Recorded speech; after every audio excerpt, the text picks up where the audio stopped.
A headline in a Washington newspaper today asks whether Donald Trump is already president. He is certainly acting like it today. The president-elect met with families and first responders from last week's brutal terrorist attack at Ohio State University. The event comes as Trump continues his search for the best fit to be his top diplomat. And on top of that, another celebration with his supporters tonight in Iowa. Correspondent Peter Doocy is in Des Moines right now. Good evening, Peter. Good evening, Chris. It was just a few minutes ago that the president-elect left the campus of Ohio State University. He headed for John Glenn International Airport there in Columbus on his way here to Iowa. But he did meet for about 40 minutes with victims of that recent stabbing spree on campus and the first responders who stepped in to save them. We just saw the victims and the families, and we were these were really brave people, amazing people.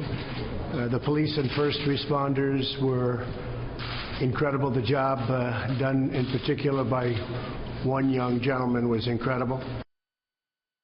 The president-elect hosted a pair of potential Secretary of State contenders in Manhattan, retired four-star Admiral James Stavridis and former Ford and Boeing CEO Alan Mulally.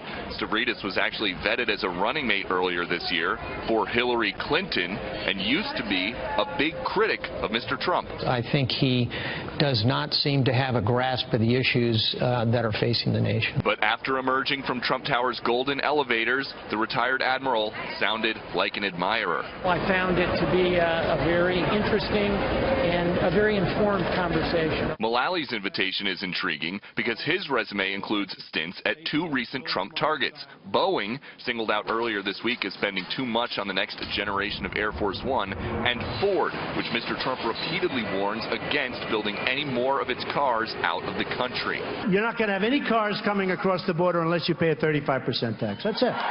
Transition officials are stressing that Ford, under Mulally, was the only big American car company not to take bailout money. The Trump cabinet room continued quickly filling up today with the announcement that Mr. Trump wants Andy Puzder as labor secretary.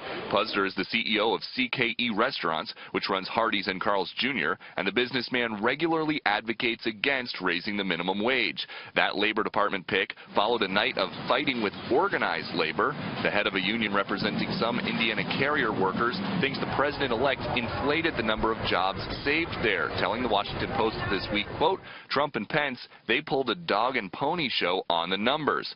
At Real Donald Trump on Twitter replied, quote, Chuck Jones, who is president of United Steelworkers 1999, has done a terrible job representing workers. No wonder companies flee country. There are also new questions today about whether or not Mr. Trump will completely sever ties with his company by Inauguration Day. As the New York Times reports, he may keep a stake.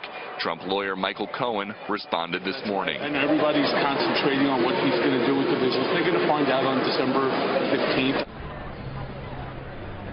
Here in Des Moines, it is very, very cold out, but it's looking like it'll be a warm welcome inside Hy-Vee Hall for the president-elect, who will be joined tonight on the third stop of the Thank You Victory Tour by the president-elect and this state's governor, Terry Branstad, who the next administration hopes to send to China as the next U.S. ambassador there. Chris?